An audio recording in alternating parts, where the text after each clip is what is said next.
အားလုံးပဲမင်္ဂလာပါမြန်မာ Bible Study ကနေပြီးတော့မှဖန်ပြန်နေကြဆိုပါရစေကျမတို့မြန်မာ Bible Study မစခင်မှာစာပြစုတောင်းကြပါစို့နနတ်ကိုနေပြည့်စုံတာမိလို့ချစ်တော်မူသောဖဖရာကိုရှင်ကျေးဇူးတော်ကိုချူပင်ချီးမွမ်းပါ၏တပတ်တာကာလပလုံးကောင်းမှုစွာပြည့်တဲ့ကြောဖရာတော်ခွင့်ကိုပေးုံသမကဤကိုရှင်ရဲ့ရှင်ပြန်ထမြောက်ရာဤဥပုဒ်တော်နေ့၌ကိုရှင်နှုတ်ကပတ်တော်မြောက်ဖတ်ကြားတော်ခွင့်ကိုရှင်ရဲ့မိသားဖွဲ့တော်ခွင့်မြောက်ပေးတဲ့အတွက်ကြောင့်ကျေးဇူးတော်ကိုချီးမွမ်းပါ၏ကျွန်တော်တို့ရဲ့တပတ်တာလုံးဆလာတော်ပြင်းများတော်ကောင်းနေ့စဉ်နဲ့အမျှပြုလို့မိတော်ပြင်းများလည်းကိုရှင်ယေရှုတွေ့တော်ဖြစ်စီကြောပေးတော်မူလျက်တန်ရှင်ခြင်းတို့ရောက်စီတော်မူပါဒီနေ့လေလာမဲ့ကိုရှင်နှုတ်ကပတ်တော်လည်းကောင်းကြည့်ပြီးတော်မူလျက်ခြားနာတော်သူရောက်စီတဲ့တတနဲ့တိဆောက်ဆရာဖြစ်စေတော်မူပါနောက်ရှက်သားစီမြောက်လည်းဖေရှားပေးတော်မူလျက်ကျွန်တော်တို့လည်းနိုင်အတူပါရှိတော်မူပါဤအလုံးစုံစုတောင်းတဲ့အခါမှာတပါးသည်တို့တော်သခင်ရှုမိနာမောက်ပြအလုံးယူတည်စွာဖြင့်စုတောင်းစကပ်အနံကြပါ၏အာမင်ကျမတို့ယင်ပကဘုရားသခင်ရဲ့နောက်သားရခြင်းနဲ့သုံးပါးတဆူသီးသောဘုရားဆိုတဲ့အကြောင်းကိုကျမတို့လေ့လာခဲ့ပြီးဖြစ်တယ်ဆိုတော့ဒီကနေ့ကျမတို့ဘာကိုလေ့လာမလဲဆိုတော့သုံးပါးတဆူသီးသောဘုရားလို့ပြောတဲ့အခါမှာအရင်ဘက်ကဒီမှာသင်ငယ်ဆောင်ပြန်နေပြီးတော့မနှွေးရအောင်နော်သုံးပါးတဆူသီးသောလို့ပြောတဲ့အခါမှာခမဲတော်သားတော်တန့်ရှင်တော်ဝိညာဉ်တော်ဖြစ်တယ်ဒီသုံးပါးကနော်တဆူသီးသောဘုရားဖြစ်တယ်သုံးခုပေါင်းမှာနော်တဆူသီးသောဘုရားဖြစ်တယ်ဘုရားသုံးပါးရှိလို့ဘုရားသုံးပါးရှိတာမဟုတ်ပါဘူးနော်ခမဲတော်သားတော်တန့်ရှင်တော်ဝိညာဉ်တော်ဆိုပြီးတော့မှသုံးပါးပေါင်းပြီးတော့မှတဆူသီးသောဘုရားဖြစ်တယ်ဆိုတော့ကျမ်းစာထဲမှာဒီသုံးပါးတဆူသီးသောဘုရားကဘုရားတပါးတဲ့တဆူသီးသောဘုရားဖြစ်တယ်နော်တဆူသီးဆိုတာတလုံးတဝတည်းရှိတဲ့ဆိုတဲ့အကြောင်းကိုကျမ်းစာကကျမတို့ကိုပြောထားတယ်ဘာကြောင့်ဒီကအရေးပါတယ်လဲဆိုတော့ကျမတို့ကိုးကွယ်တဲ့ဘုရားကနော်ကျမတို့ခမဲတော်တပါးတဲ့ကိုပဲကျမတို့ကိုးကွယ်လို့မရအောင်သားတော်တပါးတဲ့ကိုပဲကျမတို့ကိုးကွယ်လို့မရဘူးတန့်ရှင်တော်ဝိညာဉ်တော်တပါးတဲ့ယူပဲကျမတို့ကိုးကွယ်လို့မရဘူး။ဘာကြောင့်လဲဆိုတော့ဒီသုံးပါးကတပူးတွဲဖြစ်တဲ့အတွက်ကြောင့်ကျမတို့ကိုးကွယ်တဲ့အခါမှာခမဲတော်ကိုးကွယ်ရမယ်။သားတော်လည်းကိုးကွယ်ရမယ်။တန့်ရှင်တော်ဝိညာဉ်တော်ကိုးကွယ်ရမယ်။ဒီသုံးပါးရဲ့နော်လှုပ်ဆောင်ချက်တွေကမတူဘူး။ခမဲတော်ကနော်အရာအလုံးကိုဖန်ဆင်းတယ်နော်ကျွန်တော်ပြီးတော့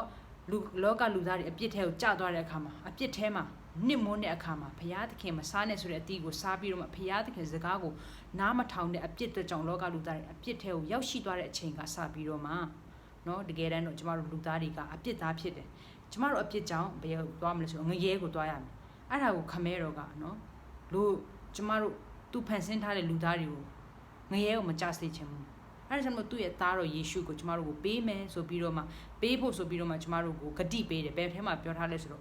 ့ကဘာဦးကျန်ခန်းကြီး3ပိုင်းငယ်15ထဲမှာဘုရားသခင်ဂတိတော်ကိုကျမတို့အဲ့မှာတွေ့ရတယ်။ဒါအပြင်နော်နေ့တွေနှစ်တွေကြာလာတဲ့အများဘုရားသခင်နှုတ်ကပတ်တော်ကယ်တင်ရှင်မေရှိယမွေးဖွားလာမယ်ဆိုတဲ့အရာကိုပရောဖက်တို့ဘုရားသခင်အသုံးတော်ခံနေကနေပြီးသစင့်ဘုရားသခင်ကယေရှုဖျားမွေးဖွားလာမယ်ဆိုတဲ့အရာကိုပြည့်ညတ်တော်တွေကိုကျမ်းစာထဲမှာကျမတို့ကိုဓမ္မဟောင်းထဲမှာကျမတို့ကိုဘုရားသခင်နော်တစ္ဆာဆောင်ခြင်းတွေကိုကျမတို့တွေ့ရတယ်ဓမ္မတစ်ထဲရောက်လာတဲ့အခါမှာဘုရားသခင်ကဘာဦးကျန်ခန်းကြီး3ပိုက်ငယ်15ထဲမှာပြောထားတဲ့ဂတိတော်တွေကိုဘုရားသခင်ကပြည့်စုံစေတာဖြစ်တယ်ဘသူအဖြစ်လဲဆိုတော့ယေရှုခရစ်အဖြစ်ဖြစ်တယ်ဆိုတော့ဒီယေရှုခရစ်နော်ကဒီယေရှုခရစ်တပါးသားလင်ဘုရားသခင်နဲ့လူသားတွေကြားထဲမှာဂျားကန်လူဖြစ်တယ်တခြားအရာဘယ်အရာမှကျမတို့ကိုနော်ဘုရားသခင်နဲ့နီးကပ်ဖို့ရန်မလုပ်နိုင်ဘူးဘာကြောင့်လဲဆိုတော့ယေရှုခရစ်ကလွဲပြီးတော့မှကျန်တဲ့လူအလုံးကနော်ကျမတို့ကိုအပြစ်ကိုမခွင့်လွှတ်နိုင်ဘူးယေရှုအသွေးသွင်းချခြင်းကျမတို့ရဲ့အပြစ်ကိုခွင့်လွှတ်ခြင်းရရှိတာဖြစ်တယ်ဆိုတော့ခမဲတော်ကနော်သားတော်ကိုဆေလွတ်တယ်သားတော်ကလည်းခမဲတော်ရဲ့စကားကိုနားထောင်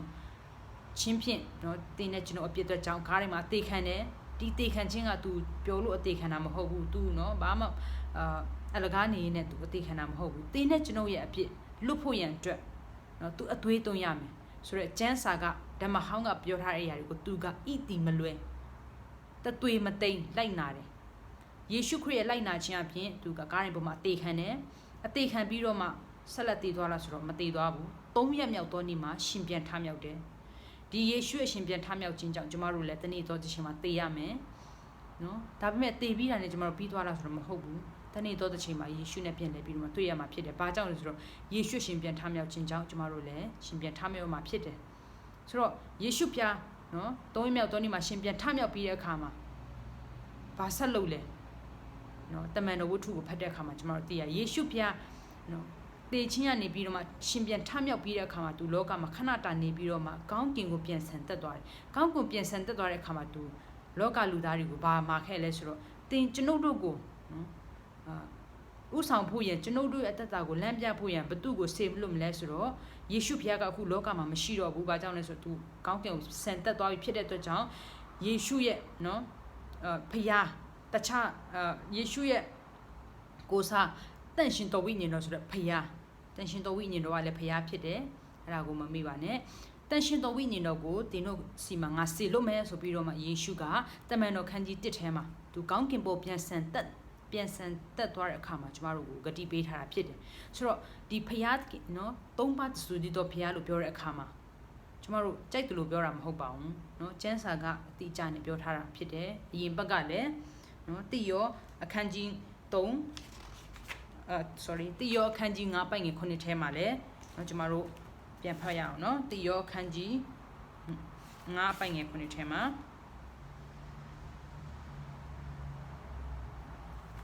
ကျွန်မဖတ်ပြပါမယ်တိရောအခန်းကြီး9ပိုင်ငယ်9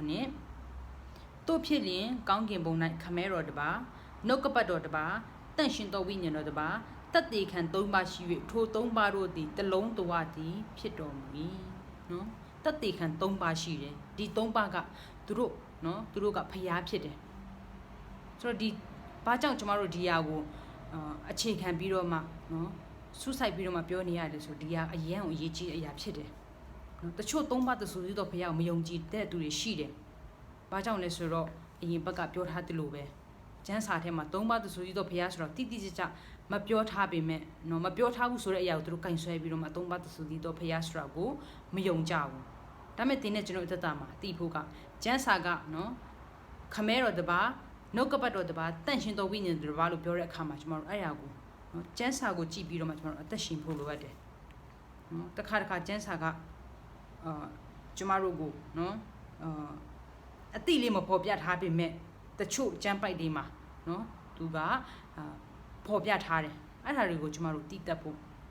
အဲ့လိုမျိုးတည်တတ်ဖို့ရန်အတွက်ကျွန်တော်တို့ဖရာသခင်အကူအညီလိုဖရာသခင်ညံတော်လိုအပ်တယ်ကျွန်တော်တို့အုံနောက်ညံနဲ့ကျွန်တော်တို့မစင်စားနိုင်အဲ့ဒါကြောင့်မလို့ဆုတောင်းဖို့လိုအပ်တယ်နော်ဆိုတော့အဲ့ဒီအရာတွေဖရာသခင်3ပါးတဆူတည်တော်ဖရာလို့ပြောတဲ့အခါမှာအဲ့ဒီဖရာကတပါးတည်တော်ဖရာဖြစ်တယ်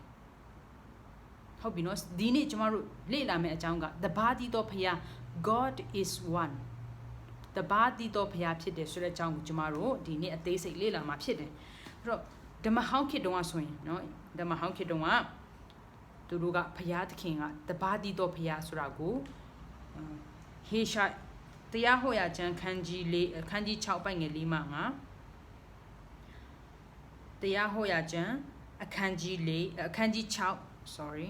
တရားဟောရာကျမ်းအခန်းကြီး6အပိုင်ငယ်4မှ5ကဲအားလုံးတွေ့ပြီဆိုရင်ဖတ်ရအောင်နော်တရားဟောရာကျမ်းအခန်းကြီး6အပိုင်ငယ်4မှ5အပိုင်ငယ်4အိုဤတေလအမျိုးနားထောင်လောငါတို့ဤဘုရားသခင်ထာဝရဘုရားသည်တဆူတည်သောထာဝရဘုရားဖြစ်တော်မူ၏တင်ဤဘုရားသခင်ထာဝရဘုရားကိုစိတ်နှလုံးအကျွမ်းမဲ့အစွမ်းတတိရှိသမျှနဲ့ချစ်လို့နော်အခန်းငယ်၄ထဲမှာဗာပြောတာအိုဤတေလအမျိုးဆိုတာဘုရားသခင်ရွေးကောက်ထားတဲ့အမျိုးဖြစ်တယ်နော်ဘုရားသခင်ရွေးကောက်ထားတဲ့အမျိုးတွေကဘုရားသခင်ရှိတာကိုသူတို့မေ့လျော့တတ်ကြတယ်ဘုရားသခင်ကသူတို့ဘက်မှာရှိတဲ့အရာကိုသူတို့ကနော်သူတို့ရဲ့ပတ်ဝန်းကျင်တွေဘုရားကိုမသိတော့သူမယုံကြည်တော့သူတွေရဲ့ကိုးကွယ်မှုတွေကိုသူတို့ကြည့်တဲ့အခါမှာသူတို့လည်းနော်မယုံကြည်တော့သူကဲ့သို့အသက်ရှင်ခြင်းတယ်ယခုခေတ်နဲ့ပြောရမယ်ဆိုရင်ကျမတို့လည်းအထူးသဖြင့်နော် social media တွေမှာဆိုရင်အမျိုးလောကရဲ့အရာတွေနဲ့နော်လူငယ်အထူးသဖြင့်လူငယ်တွေရန်ဆွဲဆောင်ခြင်းခံကျမကအစကျမလည်းလူငယ်ကြောက်ဖြစ်တဲ့အတွက်ကြောင့်တစ်ခါနော်သူတို့ရဲ့ဆွဲဆောင်မှုထဲမှာတစ်ခါပါသွားတယ်ဒါပေမဲ့ဂျေဇုတော်ကြောင့်ဘုရားသခင်ကကျမတို့ကိုပြန်ပြီးတော့မှသူ့ရဲ့နော်နှုတ်ကပတ်တော်ထဲမှာပြန်လဲသွင်းတာဖြစ်တယ်ကျမတို့ကောင်းလို့မဟုတ်ဘူးကျမတို့အတ္တတာကိုကျမတို့အတိုင်းတန်တက်ရှင်မယ်ဆိုရင်တော့နော်ဒီနေ့ဒီချိန်ကြီးကျမတို့ဖြစ်နိုင်မှာမဟုတ်ဘူးဘာကြောင့်လဲဆိုတော့ကျမတို့ခန္ဓာကအရင်အားနေတယ်ကျမ်းစာထဲမှာလည်းဗာပြောလဲဆိုတော့ကျွန်တို့ရဲ့ဝိညာဉ်ရအရင်ခွန်အားတန်နေပေမဲ့ကျမတို့ခန္ဓာကအရင်ကိုအားနေတယ်နော် the flesh is weak ဆိုပြီးတော့မှကျမ်းစာကပြောထားတယ်အဲ့ဒါကြောင့်မလို့ကျမတို့အတ္တတာမှာ ယနေ့ထိတိုင်အောင်အသက်ရှင်လိုက်လျှောက်သက်ရှင်နေနိုင်တာကဖရာသခင်ကြောင့်ဖြစ်တယ်အဲကြောင့်မလို့ကျမ်းစာကဘာပြောလဲဆိုဣတိလအမျိုးဖရာကိုတည်တော်လူဖရာအမျိုးနားထောင်လို့နားထောင်မှာနော်ဂယုစိုက်ပြီးတော့မှတေချာအာယုံစိုက်ပြီးတော့မှနော်စဉ်းစားပါဆိုတဲ့အရာကိုဆိုလိုတာဖြစ်တယ်နားထောင်တော့ငါတို့ဖရာသခင်ငါတို့ဆိုတာယုံကြည်သောသူတွေကိုဆိုလိုတာဖြစ်တယ်နော်မယုံကြည်သောသူတွေကိုကျမတို့ငါတို့လို့ကျမတို့ ਨੇ အတူတူပြောလို့မရဘူး and ပြီးတော့လည်းပြောပိုင်ခွင့်မရှိဘူးဘာကြောင့်လဲသူတို့ကမယုံကြည်သူတွေသူတို့ကစာတန်သားတွေကျမတို့လည်းအရင်ကစာတန်သားပဲဒါပေမဲ့ဘုရားသခင်ယေရှုတော်ယေရှုခရစ်တော်ကိုအသက်သခင်ကယ်တင်ပိုင်ရှင်ဖြစ်ယုံကြည်လက်ခံပြီးတော့မှကျမတို့ကိုကျမတို့အပြစ်သားဖြစ်တည်တဲ့အခါမှာကျမတို့ကဘုရားနော်ဘုရားသခင်ရှေ့မှာအပြစ်တွေကိုဝင်ချတောင်းပန်ပြီးတော့မှယေရှုကိုသက်သခင်ကယ်တင်ပိုင်ရှင်ဖြစ်ယုံကြည်လက်ခံတဲ့အခါမှာဘုရားသခင်သားဖြစ်ရတော့ခွင့်ကိုရရှိတာဖြစ်တယ်ကျမတို့ကောင်းလို့မဟုတ်ဘူးကြားနာခြင်းနော်ယုံကြည်ခြင်းဒီကြားနာခြင်းဒီဘုရားသခင်နှုတ်ကပတ်တော်အပြင်ဆိုတဲ့အရာကြောင့်ကျမတို့ကနှုတ်ကပတ်တော်ကြားတဲ့အခါမှာအော်ငါအပြစ်သားဖြစ်ပါလားငါမှအပြစ်များပါလားဒီအပြစ်ကြောင့်ငရဲကိုသွားရမယ်ဆိုတဲ့အရာကိုဘုရားသခင်ကနော်တိစေတဲ့ဉာဏ်ပညာပေးပြီးတော့မှကျမတို့တိပြီးတော့မှအော်ငါဘုရားသခင်ရှိမှအပြစ်ကိုဝင်ချတောင်းပန်ရမယ်ဆိုပြီးတော့အနှိမ့်ချစွာနဲ့ကျမတို့အပြစ်ဘုရားသခင်ရှိမှဝင်ချတောင်းပန်တဲ့အခါမှာဘုရားသခင်သားသမီးလို့ခေါ်ခွင့်ရတာဖြစ်တယ်အဲကြောင့်မလို့နော်ကိုအထင်ကြီးစရာမလိုဘူး။ဘာကြောင့်လဲဆိုတော့ကိုယ့်ရဲ့ကောင်းမှုကြောင့်မဟုတ်ဘူး။ကိုကောင်းတာလုပ်တဲ့အတွက်ကြောင့်မဟုတ်ဘူး။အဲကြောင့်မကျမ်းစာထဲမှာငါတို့လို့ပြောတဲ့အခါမှာယုံကြည်သောသူတွေကိုရည်ညွှန်းတာဖြစ်တယ်။ငါတို့ဖရာသခင်ထာဝရဖရာသည်နော်ကျွန်ုပ်တို့ကိုးကွယ်တဲ့ဖရာကျွန်ုပ်တို့နော်အမိပြုတဲ့ဖရာကတဆူသီးသောဖရာထာဝရဖရာဖြစ်တော်မူ၏။တဆူသီးသောထာဝရဖရာနော်ကျမ်းစာထဲမှာထာဝရဖရာလို့ပြောတဲ့အခါမှာသူ့ရဲ့နာမည်ကိုယ်တိုင်ကထာဝရဆိုတဲ့နော်ခေါင်းစဉ်ပါပြီးသားဖြစ်တယ်။ထာဝရလို့ပြောတဲ့အခါမှာသူတို့ကြိုက်တယ်လို့နော်ပြောတာမဟုတ်ဘူး။ရည်ရွယ်ချက်ရှိတယ်။ဒီကျွန်ုပ်တို့ကိုးကွယ်တဲ့ဘုရားသခင်ကထာဝရလို့ပြောတဲ့အခါမှာနော်ကောင်းကင်ရဲ့မြေကြီးကိုဖန်ဆင်းတယ်လူသားတွေကိုဖန်ဆင်းတယ်အရာအလုံးကိုဖန်ဆင်းတယ်။သူကထာဝရတည်ရှိနေတဲ့ဘုရားဖြစ်တယ်။ကဘာကြီးမရှိမီကတည်းကအစမရှိအဆုံးမရှိနော်ဟိုအရင်တော့လည်းကျမတို့လေ့လာခဲ့ပြီးပြီ။အစမရှိအဆုံးမရှိဖရာသခင်ဖြစ်တယ်ဒီဖရာသခင်ကဘယ်လိုမျိုးတရားဖရာသခင်လဲများစွာသောဖရာသခင်ဟာမဟုတ်ဘူးတဆူတီးသောဖရာဖြစ်တယ်ဆိုတော့ဒီတဆူတီးသောဖရာလို့ပြောတဲ့အခါမှာသူကအရာအလုံးကိုထိန်းချုပ်တဲ့ဖရာဖြစ်တယ်အရာအလုံးကသူ့ရဲ့လက်ထဲမှာရှိတယ်နော်ဆိုတော့ဒီဖရာကိုယုံကြည်ရတဲ့သင်နဲ့ကျွန်တော်ရဲ့အသက်တာကတကယ်ကိုကောင်းကြီးမင်္ဂလာဖြစ်တယ်ကျမတို့လောကမှာငွေတွေရွှေတွေမရှိပေမဲ့နော်အဲ့ဒါတွေကအရေးမကြီးပါဘူးကျမတို့အသက်တာမှာအရေးကြီးဆုံးပါလဲဆိုတော့ထာဝရအသက်ရှင်တဲ့ဖရာကိုသိဖို့လိုအပ်တယ်။အဲ့ဒီထာဝရအသက်ရှင်တဲ့ဖရာကိုသိတဲ့နော်သင်ကျွန်ုပ်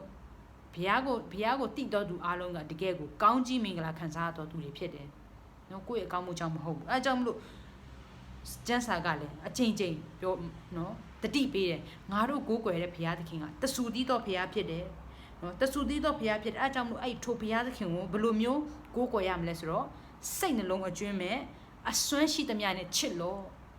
ချစ်ချင်းဆိုတာကတကယ်ကိုကြီးမားတဲ့အရာတစ်ခုဖြစ်တယ်မိဘတွေသားသမီးကိုချစ်တယ်သားသမီးတွေမိဘကိုချစ်တယ်နော်ယောက်ျားနဲ့မိန်းမချစ်ချင်းချစ်သူရေးစားတွေချစ်ချင်းဆိုတော့ချစ်ချင်းမြတ်တာဆိုတာအများကြီးရှိတယ်ဆိုတော့ကျမတို့လူတယောက်ကိုချစ်တဲ့အခါမှာနော်အဲ့ဒီလူပြောတဲ့အဲ့ကျမတို့ချစ်တဲ့သူပြောတဲ့အရာတွေအားလုံးကိုတွေ့မသိကျမတို့လိုက်နာချင်းတယ်ဘာကြောင့်လဲဆိုတော့ကိုယ့်ရဲ့ချစ်ချင်းမြတ်တာကိုပြတော့အနေနဲ့အဲ့လိုပဲကျမတို့ဘုရားသခင်ကိုတကယ်ယုံကြည်တဲ့အခါမှာကျမ်းစာကဘာပြောလဲဆိုတော့တင်းဤဘုရားသခင်ထာဝရဘုရားကိုကျွန်ုပ်တို့ကိုးကွယ်တဲ့ဘုရားသခင်ကိုကျွန်ုပ်တို့ကချစ်တယ်ဆိုပြီးတော့မှကျမတို့သက်သေခံပြီးသွားပြီဖြစ်တယ်။ဘာကြောင့်လဲဆိုတော့ယုံကြည်တဲ့ဆိုကြတဲ့ကိုကကျမတို့နော်ဘုရားသခင်ကိုတကယ်ပဲယုံကြည်ပြီးတော့မှချစ်လို့ဖြစ်တယ်။အဲဒါကြောင့်မလို့ကျမ်းစာကလည်းဘာပြောလဲဆိုတော့စိတ်နှလုံးအကျွမ်းမဲ့နော်စိတ်တဝက်နဲ့မပြောဘူး။စိတ်သုံးပုံတစ်ပုံနဲ့ဆိုပြီးတော့မပြောဘူး။ဘာနဲ့ဆိုစိတ်နှလုံးအကျွမ်းမဲ့နှလုံးသားအကုန်လုံးနော်ကျမတို့စိတ်အင်္ဂါနော်အရာအားလုံးနဲ့စိတ်နှလုံးအကျွမ်းမဲ့အစွမ်းတကြီးကျမတို့ဖြစ်နိုင်သမျှကျမချစ်နိုင်သမျှနဲ့ဘာလို့ရမလဲဆိုတော့ချစ်ရမယ်ဆိုပြီးတော့မှကျန်းစာကပြည့်ညက်ပေးထားတာဖြစ်တယ် option မဟုတ်ဘူး option ဆိုတာကချစ်လို့လည်းရတယ်မချစ်လို့လည်းရတယ်ဆိုတာကိုပြောတာဖြစ်တယ်ဒါပေမဲ့ဒါက option ဆိုတဲ့နော်စာကြောင်းမဟုတ်ဘူးဒါက statement လို့ခေါ်တဲ့နော်စာကြောင်းဖြစ်တယ်စာအကြောင်းနော်ချစ်လို့ဆိုပြီးတော့မှအမိန့်ပေးတဲ့အရာဖြစ်တယ် အဲ့ကြောင့်လို့ကျမတို့ဘုရားသခင်ကိုတကယ်ပဲချစ်ရမယ်တစ်ခါခါလူသားဖြစ်တဲ့အတွက်ကြောင့်နော်ကျမတို့ဆင်းရဲဒုက္ခနဲ့နော်စိတ်ဆင်းရဲစရာနဲ့တွေ့တဲ့အခါမှာကျမတို့ဘုရားသခင်ကိုမချစ်နိုင်ဘူးဘုရားသခင်မှာပြောနေလူကိုကျမတို့မချစ်နိုင်ဘူးကျမတို့ကိုကျမတို့တော့မချစ်နိုင်ဘူးဒါပေမဲ့အဲ့ဒီအချိန်တွေမှာဘာလုပ်ရမလဲဆိုတော့ဆုတောင်းရမယ်နော်ကျမတို့လူသားတွေကအယမ်းကိုနော် wicked လို့ခေါ်တယ်အင်္ဂလိပ်လိုပြောရင် wicked လို့ခေါ်တဲ့နော်အယမ်းကိုဆိုးဝါးပြီးတော့မှမကောင်းတဲ့လူသားတွေဖြစ်တယ်နော်မျက်နှာမှာကြည့်ရင်တော့အမလီဟုတ်တယ်လို့နဲ့ဒါပေမဲ့ကျမတို့စိတ်နှလုံးအတွင်းထဲမှာတကယ်ကိုနော်ဆိုးဝါးနေတဲ့နော်လူတွေကိုဘလို့နိုင်ရမလဲဆိုတော့တင်းချိုင်းနဲ့တွေ့တယ်တင်းချိုင်းကကြည့်ရင်နော်အပြင်ပန်းပုံတရမှာကြည့်ရဲဆိုရင်တကယ်ကိုလာပါတဲ့နော်အယောင်နေနဲ့သူတို့တုတ်ကြတယ်ဘာမှမဟုတ်တယ်လို့ပဲဒါပေမဲ့အတွင်းထဲမှာပုတ်တိုးနေတယ်အဲ့လိုပဲကျမတို့စိတ်တွေကလည်းနော်အယမ်းကိုလူတွေမမြင်နိုင်ဘူးဘုရားသခင်မြင်နိုင်အဲ့ဒါကြောင့်မလို့ကျမတို့ဘာမှမလုပ်နိုင်ဒါပေမဲ့ဘုရားသခင်ကအရာအလုံးကိုတက်ဆွမ်းနိုင်တဲ့ဘုရားသခင်ဖြစ်တဲ့ကဲ့သို့နော်ကျမတို့ရဲ့ဆူတောင်းတံသူနားညောင်းတာဖြစ်တယ်ဒါပေမဲ့ကျမတို့ဘက်ကသူ့ပုံမှာသစ္စာရှိပြီးတော့မှယုံကြည်နဲ့ကိုးကွယ်ဖို့ဆိုတော့ဣသေလအမျိုးနော်ဣသေလအမျိုးကဘုရားသခင်ချစ်တော်အမျိုးဘုရားသခင်ကတဆူတီးတော်ဘုရားဖြစ်တယ်နော်တဆူတီးတော်ဘုရားလို့ပြောတဲ့အခါမှာတကယ်တဆူတီးတော်ဘုရားပါတခြားဟိုဘုရားဒီဘုရားဆိုတာမဟုတ်ပါဘူးဒီတဆူတီးတော်ဘုရားမှာဘယ်နှဘုရားပါလဲဆိုတော့၃ပါးရှိတယ်ခမဲတော်သားတော်တန်ရှင်တော်ဝိညာဉ်တော်ရှိတယ်ဆိုတော့အဲ့ဘုရားကိုကျမတို့စိတ်နှလုံးအကျွင့်မဲ့အစွမ်းရှိသမျှနဲ့ချီးရမယ်နော်ပြီးတော့ကျမ်းစာကဘာပြောထားလဲဆိုတော့ထွတ်မြောက်ရာကျမ်းခန်းကြီး20ပိုက်ငယ်3ထဲမှာလဲဘာပြောထားလဲဆိုဘုရားသခင်ကနော်တကယ်ကိုချစ်စရာကောင်းတယ်လို့အရင်ကိုကြောက်စရာကောင်းတဲ့ဘုရားလည်းဖြစ်တယ်ထွတ်မြောက်ရာကျမ်းခန်းကြီး20အပိုက်ငယ်3ထွတ်မြောက်ရာကျမ်းခန်းကြီး20အပိုက်ငယ်3ငါမတပါအခြားသောဘုရားကိုမကိုးကွယ်ရဘာကြောင့်ဘုရားသခင်ကငါမတပါအခြားသောဘုရားကိုမကိုးကွယ်ရလို့ပြောလဲဆိုတော့တကယ်တော့လောကမှာရှိတဲ့ဘုရားတွေကလူလုတ်တဲ့ဘုရားဖြစ်တယ်နော်ကိုယ်လက်နဲ့လုတ်တဲ့လူတွေကနော်သူတို့မြင်ခြင်းသူတို့မျက်စိနဲ့မြင်တဲ့အရာကိုပဲသူတို့ကိုးကွယ်ခြင်းကြတယ်ဒါပေမဲ့ကျမ်းစာကဘာပြောလဲဆိုဘုရားသခင်ကနံဝိညာဉ်ဖြစ်တယ်နော်ဘုရားသခင်ကနံဝိညာဉ်ဖြစ်တဲ့အတွက်ကြောင့်ကျွန်တော်တို့ဘယ်လိုမျိုးကိုးကွယ်ရမလဲဆိုတော့နံဝိညာဉ်နဲ့၎င်းသစ္စာနဲ့၎င်းကျွန်တော်တို့ကိုးကွယ်ရမှာဖြစ်တယ်နော်ကျွန်တော်တို့ဘုရားသခင်ကိုမြင်လို့မရဘူးဘာကြောင့်လဲသူဝိညာဉ်ဖြစ်တယ်နော်တချို့လူတွေကလေနဲ့ဘုရားနိုင်တယ်အဲ့ဒါလည်းတိတ်မမားပါဘူးအခုလဲကျွန်မအောက်ဆီဂျင်နဲ့နော်အသက်ရှင်နေရတာဖြစ်တယ်ကျွန်တော်တို့အခုလေကိုမြင်ရလားဆိုတော့မမြင်ရအောင်လေမရှိဘဲနဲ့အသက်ရှင်လို့ရလားဆိုတော့အသက်ရှင်လို့မရအောင်အဲ့လိုပဲနော်ဘုရားသခင်ဆိုတော့ကျွန်တော်မြင်လို့ရလားမမြင်နိုင်ဘူးဒါပေမဲ့လူတွေကကိုမြင်လို့ရတဲ့အရာလက်နဲ့နော်ထိလို့ရတဲ့အရာကင်တွယ်လို့ရတဲ့အရာကိုမျက်စိနဲ့မြင်လို့ရတဲ့အရာကိုပဲဘုရားလူတွေကကိုးကွယ်ခြင်းကြတယ်ဒါပေမဲ့ကျမ်းစာကပြောတဲ့ဘုရားကအဲ့ဒီဘုရားမဟုတ်ဘူးနော်ဆိုတော့ကျမ်းစာကငါမတပါအခြားသောဘုရားကိုမကိုးကွယ်ရနော်ဘယ်ဘုရားကအဲ့လိုပြောပါတယ်လဲငါဆိုတဲ့အရာကိုသုံးဖို့ရင်သူကိုယ်တိုင်ကတကယ်ကိုနော်အနန္တတကုရှင်ဘုရားတခင်ဖြစ်ရမယ်အခုကိုမလုပ်တဲ့အရာတခုကိုငါလုပ်တယ်လို့ကျွန်တော်တို့မပြောရဲပါဘူးဘာကြောင့်လဲကိုမလုပ်ဘူးလေကိုမလုပ်တော့ကိုမပြောရဲဘူးကိုလုပ်တဲ့အရာတခုဆိုအေးဟုတ်တယ်အဲ့ဒါငါလုပ်တာဆိုပြီးတော့မှပြောရဲကြတယ်ဒါပေမဲ့တချို့နော်ကလင်ကကြစ်လုပ်တဲ့သူကလည်းငါအဲ့ဒါငါလုပ်တာဆိုပြီးတော့ပြောရဲတယ်ဒါပေမဲ့စစ်မှန်တာမမှန်တာတော့ထားပါတော့နော်ကိုတကယ်လုပ်တဲ့အရာဆိုရင်ကိုတကယ်ပြောရဲတယ်အဲ့လိုပဲဘုရားသခင်ကငါမှတပါအခြားသောဘုရားကိုမကိုးကွယ်ရလို့ပြောကြတဲ့ကိုကသူတပါးတီးတာလင်တကယ်အသက်ရှင်စစ်မှန်သောထာဝရဘုရားဖြစ်တယ်ဆိုတဲ့အရာကိုကျွန်တော်တို့သိရတယ်။အဲကြောင့်ဘုရားသခင်ကတပါးတည်းသောဘုရားဖြစ်တယ်တဆူတည်းသောဘုရားဖြစ်တယ်။ဒီဘုရားသခင်ကအသက်ရှင်တယ်လို့စစ်မှန်တဲ့ဘုရားလည်းဖြစ်တယ်။အကယ်၍သူသာနော်တည်နေတဲ့ဘုရားဆိုရင်ကျွန်တော်တို့ရဲ့ယုံကြည်ခြင်းတွေကအလဟတ်ဖြစ်သွားမယ်။ကျွန်တော်တို့ရဲ့နော်ထားတဲ့သူ့အပေါ်မှာထားတဲ့ဘုရားသခင်ပေါ်မှာထားတဲ့မျောလင့်ခြင်းတွေကလည်းအလကားသက်ဖြစ်သွားမယ်။အဲကြောင့်ကျမ်းစာကကျမတို့ကဘာပြောထားလဲဆိုတော့အမြဲတမ်းwarning reminder ပေးထားတယ်။အမြဲတမ်းတတိပေးတယ်ပေါ့နော်။ငါတို့ကိုးကွယ်တဲ့ဘုရားကတကယ်စစ်မှန်တဲ့ဘုရားဖြစ်တယ်နော်။ကျမတို့မာသဲမှာဂုလုကာယောဟန်တွေကိုဖတ်တဲ့အခါမှာယေရှုဘုရားကနော်သူကငါဘုရားသားဖြစ်တယ်သူ့ရဲ့နော်လောက်ရအဖြစ်သူ့ရဲ့အကျင့်အဖြစ်သူဘုရားသားတကယ်ဘုရားစစ်ဘုရားသားယုံတယ်ဘုရားစစ်ဘုရားမဖြစ်တဲ့အကြောင်းပြတော်ညာလဲပဲနော်ဖာရီရှဲတို့ကျမ်းတပုဂ္ဂိုလ်တွေကမယုံချင်ကြဘူး။ဘာကြောင့်လဲသူတို့ကကျမ်းတပုဂ္ဂိုလ်တွေဖြစ်တဲ့အတွက်လူတွေရဲ့အထင်ကြီးခြင်းတွေကိုခံရတယ်လူတွေယိုသေးခြင်းကိုခံရတဲ့အတွက်ကြောင့်ယေရှုဘုရားက တကယ်ပဲဖရားသားဖရားစစ်ဖရားမှဖြစ်တဲ့အရာကိုလူတွေကသိတဲ့အခါမှာနော်အဲ့ဒီဖာရီရှဲတွေကိုချင်းကပ်မဲ့အစာယေရှုကိုတွားပြီးတော့မှချင်းကပ်ကြတဲ့အခါမှာသူတို့ကနော်လူသားဖြစ်တဲ့အပြစ်သားဖြစ်တဲ့အတွက်ကြောင့်နော်ယေရှုကိုမနာလို့တော့နော်မျိုးတက်ဖို့ရင်အတွက်သူတို့ကြံစီကြတယ်ဆိုတော့လူသားတွေကကိုကောင်းဖို့ကိုအတွက်နော်ကိုမျက်စိနဲ့မြင်လို့ရတဲ့လူတွေနော်လူတွေရဲ့ချီးမွမ်းကျူးခြင်းတဲ့အရာတွေကိုကျွန်တော်တို့ခံချင်ကြတယ်ဒါပေမဲ့ဘုရားသခင်ကကျွန်တော်တို့ချီးမွမ်းသည်ဖြစ်စေမချီးမွမ်းသည်ဖြစ်စေသူကချီးမွမ်းခံထိုက်တဲ့ဘုရားဖြစ်တယ်ကျွန်တော်တို့ချီးမွမ်းလို့သူကဘုရားဖြစ်တာမဟုတ်ဘူးနော်ဆိုတော့အဲ့ဒီအရာတွေလည်းသိဖို့အဲ့ဒါကြောင့်မလို့ကျမ်းစာကဘုရားသခင်ကနော်ငါပြောတဲ့အတိုင်းကြည့်မှာဆိုပြီးတော့မပြောဘူးငါ့ကိုယုံကြည်ပါငါ့ကိုယုံကြည်ရင်ထာဝရတက်ရမယ်ဆိုပြီးတော့ပြောထားတာဖြစ်တယ်ဆိုတော့ငါမှတပါအခြားသောဘုရားကိုမကိုးကွယ်ရပြီးပြီ period နော်ဆိုပြီးတော့မှကျမ်းစာကပြောထားတယ်အဲ့တော့ကျမတို့တခြားဘုရားကိုးကွယ်ဖို့မဟုတ်ဘူးဘာကြောင့်ဒီလိုပြောထားလဲဆိုတော့သူကတကယ်အသက်ရှင်တဲ့ဘုရားဖြစ်တဲ့အတွက်ကြောင့်ဖြစ်တယ်ပြီးတော့တရားဟောရကျမ်းခန်းကြီးငါပိုက်ငယ်ခုနှစ်ထဲမှာပြန်လဲပြီးတော့မှတရားဟောရကျမ်းအခန်းကြီး9အပိုက်ငယ်ခုနှစ်ထဲမှာအခုနအရာနဲ့အတူတူပဲ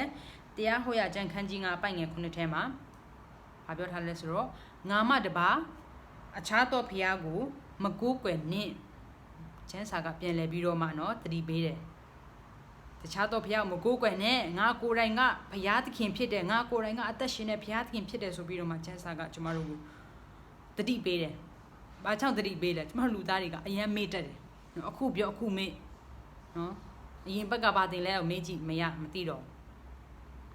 အဲ့ဒါကျမကိုယ်တိုင်ကအစဘူးနော်မေ့တတ်တယ်လူသားတွေကမေ့တတ်တဲ့ကြောင့်ဘုရားသခင်ကကျမတို့အမြဲတမ်းတတိပေးတယ်ဆိုတော့ဒီဘုရားကတကယ်ကိုအံ့ဩဖွယ်ဘုရားဖြစ်တယ်နော်ကျမတို့စဉ်းစားအုံနှောင်းနဲ့စဉ်းစားလို့မရဘူးကျမတို့မေ့တဲ့အရာသိတယ်ကျမတို့အားနည်းချက်တွေကိုသိတယ်ကျမတို့ရဲ့စိတ်ထဲမှာခံစားနေရတဲ့ဝေဒနာတွေကိုသိတယ်နော်အခုကျမတို့မျက်နာမှာနော်ပြုံးချင်နေမယ်နော်ပျော်နေမယ်ဘာမှပြဿနာမရှိဘူးလို့တချို့လူတွေကထင်ကောင်းထင်တယ်ဒါပေမဲ့ကျမတို့အတွင်းထဲမှာဘာတွေဖြစ်နေလဲဘာတွေခံစားနေရလဲဘာတွေကြေကွဲနေရလဲဆိုတော့ဘယ်သူမှမမြင်နိုင်ဒါပေမဲ့ဘယ်သူကမြင်နိုင်လဲဆိုတော့ဖျားသခင်တပါးတွေကမြင်တယ်အဲ့ဒါကြောင့်မလို့ဒီဖျားကနော်တကုရှိုံတင်မဟုတ်ဘူးနော်တစ္ဆာရှိုံတင်မဟုတ်ဘူးကျမတို့အတွင်းစိတ်ခန္ဓာအရာအလုံးကိုသိတဲ့ဖျားဖြစ်တယ်အဲ့ကြောင့်မလို့သူက omniscience နော် omnipotent omnipresence လို့ခေါ်တဲ့နော်အရာအလုံးကိုသိတဲ့ဖျားဖြစ်တယ်နေရာတိုင်းမှာရှိတဲ့ဖျားဖြစ်တယ်အရာအလုံးကိုတတ်ဆွမ်းနိုင်တဲ့ဖျားဖြစ်တယ်ဆိုတဲ့အကြောင်းကိုကျမ်းစာကတိကျကျမတို့ကိုပြောပြထားတယ်အဲ့ဒီထဲကဒီနော်ဒီဟာကတပါးဖြစ်တယ်တစ်ခုဖြစ်တယ်ငါမတပါအခြားသောဘုရားကိုမကိုးကွယ်ရဆိုပြီးတော့မှကျမတို့ဘုရားသခင်ကပြန်လဲပြီးတော့မှတတိပေးတယ်ဒီတတိပေးခြင်းကနော်အလကားတမဟုတ်ဘူးတတိပေးတယ်ဆိုတာကမေ့လျော့တက်လို့တတိပေးတယ်ဆိုတာကကျမတို့မမေ့ဖို့ကျမတို့သိဖို့ကျမတို့ကိုးကွယ်တဲ့ဘုရားကတကယ်အသက်ရှင်တဲ့ဘုရားနော်လူတွေကျမတို့နော်လူတွေကကျမတို့နားမလည်နိုင်ဘူးကျမတို့ကိုးကွယ်တဲ့ဘုရားကျမတို့နားလည်နိုင်တဲ့ဘုရားဆိုတဲ့အရာကိုဘုရားသခင်ကသူ့စီမှာကျွန်ုပ်တို့ရဲ့ဆုတောင်းတန်ကိုလွင့်ဖို့ရန်အတွက်မျော်လင့်နေတဲ့ဘုရားလိုချင်တဲ့ဘုရားဖြစ်တယ်ကျမတို့ဆင်းရဲပြဿနာခုတွေ့ပြီးဆိုရင်ဘယ်သူစီသွားလဲဆိုတော့ကိုယ့်ရဲ့တငယ်ချင်းတို့မဟုတ်ကိုယ့်ရဲ့မိဘတို့မဟုတ်ကိုယ့်ရဲ့မိသားစုစီမှာသွားချင်ကြတယ်ဒါပေမဲ့ဘုရားသခင်လိုအပ်တဲ့အရာကဘာလဲဆိုတော့ဘုရားသခင်လိုချင်တဲ့အရာကသူ့စီမှာဆုတောင်းဖို့နော်သူ့စီမှာဆုမတောင်းဘဲနဲ့ဘုရားသခင်မဆုတောင်းဘူးဆိုရင်မသိဘူးလားဆိုတော့မဟုတ်ပါဘူးဘုရားသခင်အရာအလုံးကိုသိတဲ့ဘုရားဖြစ်တဲ့ကဲ့သို့ကျမတို့ဆုတောင်းတန်ကို तू ကလိုချင်တယ်နော်မိဘတွေလည်းနော်သားသမီးတွေမုတ်ဖိုးလိုတယ်ဆိုတာကိုသိတယ်ဒါပေမဲ့မပေးဘူးဘာကြောင့်လဲသားသမီးတွေကိုယ်တိုင်မိဘစီလာပြီးတော့မှအမေရေအဖေရေကျွန်တော်ဒီလောက်လိုတယ်ဒါလိုတယ်ဆိုတဲ့အရာကိုသူတို့လိုချင်တဲ့အတွက်ကြောင့်နော်မိဘအပေါ်မှာမိခိုတဲ့အရာကိုမိဘတွေကသားသမီးတွေကမိဘအပေါ်မှာမိခိုတဲ့အရာကိုမိဘတွေကလိုချင်တဲ့အတွက်ကြောင့်နော်သားသမီးတွေတောင်းဆိုတဲ့အရာကိုသူတို့ရချင်တယ်။ဘာကြောင့်လဲမိဘတွေကသားသမီးတွေရဲ့မိခိုချင်းကိုခံချင်တဲ့အတွက်ကြောင့်ဖြစ်တယ်။နော်ဆိုတော့အဲ့လိုပဲဘုရားသခင်ကလည်းကျမတို့ရဲ့နော်လူသားတွေကိုသူ့အပေါ်မှာမိခိုဖို့ရင်ဘုရားသခင်ကအလိုရှိတယ်။နော်ဘုရားသခင်မတိလို့မဟုတ်ဘူးဘုရားသခင်ကကျွန်ုပ်တို့စုမတောင်းခင်ကတည်းကတိတဲ့ဘုရားဖြစ်တယ်။ဆိုတော့ ဒီဖះကနော်တကယ်အသက်ရှင်တဲ့ဖះတပါးတိတော့ဖះဖြစ်တယ်အကယ်၍ဒါဖះအများရှိတယ်ဆိုရင်နော်ဟိုဖះကိုလည်းသွားဆူတောင်းဒီဖះကိုသွားဆူတောင်းကျွန်မလုတ်ပြီးတော့မှအလုပ်တွေရှုပ်နေမှာဒါပေမဲ့နော်ကျွန်မတို့ကိုယ်ကွယ်တဲ့ဖះ simple သူကကျွန်တော်တို့ကိုရှုပ်ထွေးနေအောင်မလုပ်ပေးဘူးရှုပ်ထွေးနေအောင်လဲနော်သူကကျွန်တော်တို့ကိုမတွန့်တင်ဘူးရင်းရှင်းရှင်းလင်းလင်းပဲမကိုးကွယ်နဲ့နော်ငါမှတပါအခြားတော့ဖះကိုမကိုးကွယ်နဲ့ဘာကြောင့်လဲသူတပါးတီးတာနေအသက်ရှင်တဲ့ဖះဖြစ်တဲ့အတွက်ကြောင့်ဖြစ်တယ်နော်ဆိုတော့ထွတ်မြောက်ရကျန်ခန်းကြီး20နဲ့တရားဟောရကျန်ခန်းကြီး9အပိုင်ငယ်9တုန်းအတူတူပဲဖြစ်တယ်ဆိုတော့ဟေရှာယနော်ဟေရှာယprophet ကလည်းသူ့အစာထဲမှာဗာပြောထားလဲဆိုတော့ဟေရှာယအနာဂတိကျမ်းအခန်းကြီး45အပိုင်ငယ်14နဲ့နော်14ကနေပြီးတော့မှ18ထိကျွန်တော်ဖတ်ရအောင်နော်ဟေရှာယအခန်းကြီး45အပိုင်ငယ်14မှ18အဲ့ဒါပြီးရင်အပိုင်ငယ်9ကနေ6ထိကိုလည်းကျွန်တော်ဖတ်ရအောင်နော်ဟေရှာယ okay ဟေရှာယအခန်းကြီး45ပိုင်ငယ်9မှ6ကိုရင်ဖတ်မယ်ပြီးရင်ဟေရှာယအခန်းကြီး45ပိုင်ငယ်14ကနေပြီးတော့မှ18ကိုကျွန်တော်ဖတ်ရအောင် okay ဟေရှာယအခန်းကြီး45ပိုင်ငယ်9မှ6ငါမတပါ sorry ငါတပါတီးတာထာဝရဘုရားဖြစ်တော့ဖြစ်၏ငါမတပါအခြားသောဘုရားသခင်မရှိတင်တီငါကိုမတိတော်လဲတင်ဤခါကိုငါစီး၏တို့ဖြစ်၍ငါမတပါအခြားသောဘုရားမရှိငါတပါးသီးသာထာဝရဘုရားဖြစ်ကြောင်းကိုနေထွက်ရာအရက်သားနှင့်အနောက်မျက်နှာသားတို့သည်တိရကြလိမ့်မည်နော်ဟေရှာယအနာဂတိကျမ်းနော်ဘာကြောင့်လဲဆိုတော့သူတို့ဘုရားသခင်ကိုမယုံကြဘူးအဲကြောင့်လို့ဘုရားသခင်သူ့ရဲ့တပည့်တော်တွေကိုနော်ဆေးလွတ်ပြီးတော့မှကျွန်တော်တို့ကိုးကွယ်တဲ့ဘုရားကတကယ်စစ်မှန်တဲ့ဘုရားဆိုတဲ့အကြောင်းကိုကျွန်တော်တို့နော်ကျမ်းစာထဲမှာပြောပြငါမှတပါအခြားသောဘုရားမရှိအခြားသောဘုရားမရှိဘူးဆိုတော့ဘုရားသခင်ကလွယ်ပြီးတော့တခြားဘုရားမရှိဘူးအကယ်၍သူတို့ကိုသူတို့ဘုရားလို့ပြောပြီးဆိုရင်အဲ့ဒီဘုရားကဘုရားမဟုတ်ဘူးလူလုတ်တဲ့ဘုရားဖြစ်တယ်နော်တကယ်တော့ကျွန်တော်တို့ကျမ်းစာထဲမှာဖတ်တဲ့အခါမှာယေရှုကိုနော်ယေရှုကနော်တကယ်သူဘုရားစစ်ဘုရားမဖြစ်ကြောင်းပြောတဲ့အခါမှာသူတို့ကဘာပြောလဲဆိုတော့တချို့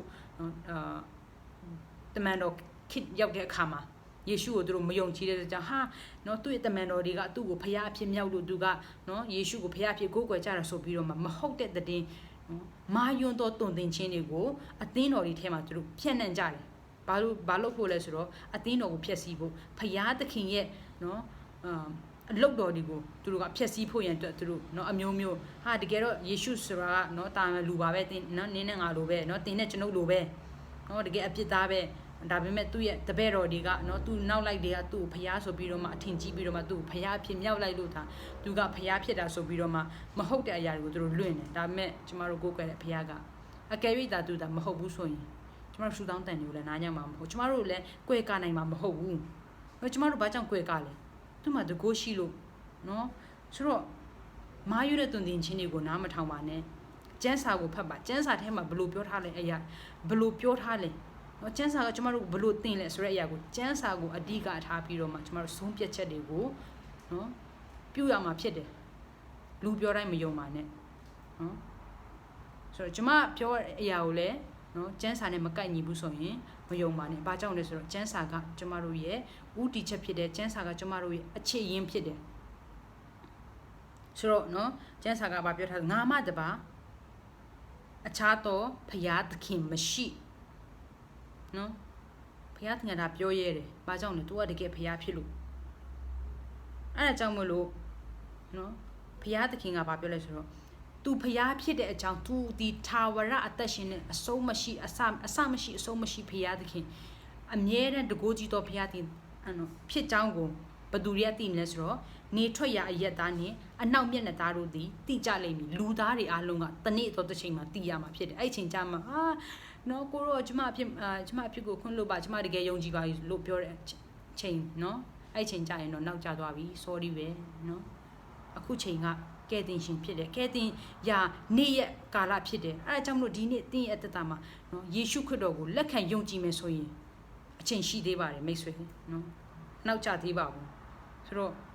ယုံကြည်စေခြင်းနဲ့ဒီယေရှုခရစ်တော်ကတကယ်ပဲအသက်ရှင်တဲ့ဘုရားသခင်ဖြစ်တယ်ထာဝရဘုရားသခင်ဖြစ်တယ်သူ့ကိုယုံကြည်တော်သူတိုင်းကထာဝရအသက်ကိုရယုံတယ်မကဘုရားသခင်နဲ့ထာဝရအကောင်းကင်နိုင်ငံမှာစင်စားမှာဖြစ်တယ် ကျမတို့လိုအပ်တဲ့အရာပါလေပတ်စံလားမဟုတ်ဘူးငွေကြေးပစ္စည်းဥစ္စာလားမဟုတ်ဘူးကျမတို့လိုအပ်တဲ့အရာကကျမတို့ရဲ့နှလုံးသားနော်ကျမတို့ရဲ့ခံအရာအားလုံးကိုဘုရားသခင်စီမှာအနံဖို့ပြောတဲ့အခါမှာနော်ဘာလို့ဆိုလိုတာလဲဆိုကျမတို့အပြစ်တွေအားလုံးဘုရားသခင်ရှိမှဝင်ချဖို့ကိုအပြစ်သားဆိုတာသိဖို့တို့ချို့လူတွေကကိုအပြစ်သားလို့မထင်မဲနဲ့ကိုဘုရားလို့ထင်ကြတယ်နော်အဲ့အရာတွေကိုဆုံးပြပြီးတော့မှကိုအပြစ်သားဆိုတာသိဖို့သိပြီးတော့မှဘုရားသခင်ရှိမှကျမတို့ရဲ့နော်အပြစ်တွေအားလုံးဝင်ချပြီးတော့မှယေရှုခရစ်တော်ကကျမတို့အပြစ်အတွက်ကြောင့်လောကကနေပြီးတော့မှလောကကိုဆင်းကြွလာပြီးတော့မှနော်တင်းနဲ့ကျွန်တော်အတွက်ကြောင့်သူကပြည့်ညက်တော်တွေကိုပြည့်စုံစွာဖြည့်ဆည်းတယ်ပြည့်စုံစွာပြုလုပ်တယ်ထအပြင်ကားတိုင်းမှာကျန်းစာကပြောတဲ့အတိုင်းကားတိုင်းမှာတေခံမယ်ဘသူကြောင့်လဲဆိုတော့တင်းနဲ့ကျွန်တော်အပြစ်ကြောင့်ဖြစ်တယ်3ရက်မြောက်သောနေ့မှာရှင်ပြန်ထမြောက်မြင်ထိုသခင်ကိုလက်ခံယုံကြည်သောသူတိုင်းကဘယ်သွားမလဲဆိုတော့ထာဝရအသက်ကိုရယုံတယ်မကကောင်းကင်နိုင်ငံမှာထာဝရဆန်စားမှာဖြစ်တယ်ဆိုတော့ယေရှုခရစ်တော်ကိုကျွန်တော်တို့စိတ်နှလုံးအထဲမှာနော်ယုံကြည်လက်ခံမယ်ဆိုရင်ဒီကနေ့ပဲတင်ကဘုရားသခင်နဲ့ကောင်းကင်နိုင်ငံမှာဆန်စားမှာဖြစ်တယ်ဆိုတော့မိတ်ဆွေမနောက်ကျသေးခင်ယုံကြည်ပါနော်မယုံကြည်ပါတကယ်ပဲဒီဘုရားကတကယ်အာမခံတဲ့ဘုရားဖြစ်တယ်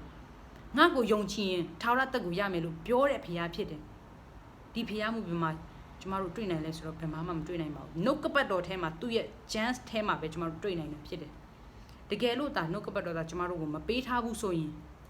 နော်ကျမတို့ဘယ်မှာဘုရားရှိလဲတကယ်အသက်ရှင်တဲ့ဘုရားဘယ်မှာလဲဆိုတော့ကျမတို့ရှာပြီးတော့မှအလုပ်တွေရှုပ်ပြီးတော့မှနော်နောက်ဆုံးတော့လေဘုရားမတွေ့ဘဲနဲ့ကျမတို့ငရဲကိုသွားမှာဒါပေမဲ့ကျမတို့ဘုရားသခင်ချစ်ချင်းမြတ်တာကြောင့်ဘုရားသခင်သနာချင်းပြုနာကြောင့်ကျမတို့ကိုသူ့ရဲ့နှုတ်ကပတ်တော်ပေးတယ်ပညာယေသနာကဘယ်မှာလဲဆိုတော့ဘုရားသခင်နှုတ်ကပတ်တော်ဖြစ်တယ်ဘုရားသခင်ရဲ့နှုတ်ကပတ်တော်ကိုတည်တော်သူရောက်စီတိုင်းကတကယ်ကိုဉာဏ်ကြီးရှင်နေဖြစ်တယ်ဆိုတော့အဲ့ရကိုတည်ပြီးတော့မှနော်ဘုရားသခင်ကနေထွက်ရရဲ့နေအနောက်မျက်နှာသားတို့သည်ဘုရားသခင်ကိုတည်ကြမယ်ဆိုတဲ့အရာကိုနော်တကယ်ကိုဘုရားသခင်ဖြစ်တယ်ဆိုတဲ့အကြောင်းကိုအသက်ရှင်တဲ့အရာသူတို့ကတနည်းတော့တရှင်မှာတည်ရမှာဖြစ်တယ်ဆိုတော့အခန်းငယ်44ကနေပြီးတော့မှ18ထိထဲမှာကျွန်တော်ဘာကိုတွေ့ရလဲဆိုတော့တဖန်ထာဝရဘုရားမိန့်တော်မူသည်ကအဲဂုတုပြည်တွင်စီးပူသောဥစ္စာကုရှပြည်သားအရက်ညင့်သောတေဘအမျိုးသားပြုစုသောကုံတွယ်ဥစ္စာသည်တင်းဖန်တော့ရောက်၍ရောက်၍တင်းဤဥစ္စာဖြစ်လိမ့်မည်ထိုသူတို့သည်တင်းနောက်သို့လိုက်၍တန်ကြွနှင့်ချီနှောင်လျက်လမ်း၌လျှောက်သွားကြလိမ့်မည်တင်းရှိမှပြက်ဝဲ၍အကယ်စင်စစ်ကိုရော၌ဘုရားသခင်ရှိတော်မူ၏ထိုဘုရားမှတပါအခြားသောဘုရားသခင်မြည်မြမရှိပါဟုတောင်းပန်ကြလိမ့်မည်အိုးဤဒေလအမျိုးဤဘုရားသခင်ကဲတင်တော်မူသောဘုရားအကယ်စင်စစ်ကိုရောသည်ကိုထင်ရှားစွာပြတော်မမူသောဘုရားသခင်ဖြစ်တော်မူ၏ကိုထင်ရှားစွာပြတော်မမူသောဘုရားဆိုတဲ့အခါမှာနံဝိညာဉ်ဘုရားကိုဆိုလိုတာဖြစ်တယ်အခန်းငယ်16ထဲမှာရုပ်တုကိုလှုပ်တော်လူသူအပေါင်းတို့သည်ရှက်ကြောက်၍မိန်မောတူရကြလိမ့်မည်အဆက်ကွဲ၍တပြိုင်နက်ဆုတ်သွားကြလိမ့်မည်ဤဒေလအမျိုးမူကားထာဝရဘုရားသခင်အားဖြင့်ထာဝရကယ်တင်ခြင်းတို့ရောက်၍တင်တို့သည်ရှက်ကြောက်ခြင်းမိုင်တွေခြင်းနှင့်ကဘာအဆက်ဆက်ကင်းလွတ်ကြလိမ့်မည်မိုးကောင်းကင်ကိုဖန်ဆင်းတော်မူသောထာဝရဘုရားမြေကြီးကိုပြုတ်ပင်ဖန်ဆင်း၍အမြဲတည်စေတော်မူသောအရှင်အချီးအနီးဖန်ဆင်းသည်မဟုတ်တတဝနေစရာဖို့ဖန်ဆင်းတော်မူသောဘုရားသခင်မိန့်တော်မူသည်ကငါသည်ထာဝရဘုရားဖြစ်၏ငါမှတပါအခြားသောဘုရားမရှိဆိုပြီးတော့မှဟေရှာယအခန်းကြီး45အပိုက်ငယ်14ကနေပြီးတော့မှ18ထဲမှာကျွန်တော်တို့ကိုပြောထားတယ်နော်ဘုရားသခင်ကလောကကိုဖန်ဆင်းတဲ့အခါမှာ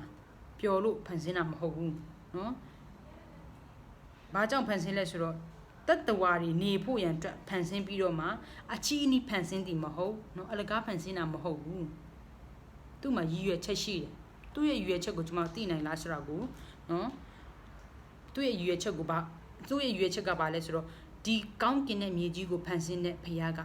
သူတပါးတိတာလင်တန်တကိုးကြီးတော်ဘုရားဖျားစစ်ဖျားမှန်အသက်ရှင်တဲ့ဖျားဖြစ်တယ်ဆိုတဲ့အကြောင်းကိုလောကလူသားနော်လောကမှာရှိတဲ့အရာအလုံးကိုသူကသိစေခြင်းတဲ့အတွက်ကြောင့်သူလောကကိုဖန်ဆင်းတာဖြစ်တယ်ဆိုတော့နော်ဒီဖျားကတကယ်ကိုစစ်မှန်တဲ့ဖျားဖြစ်တယ်ဟေရှာယအခန်းကြီး46နော်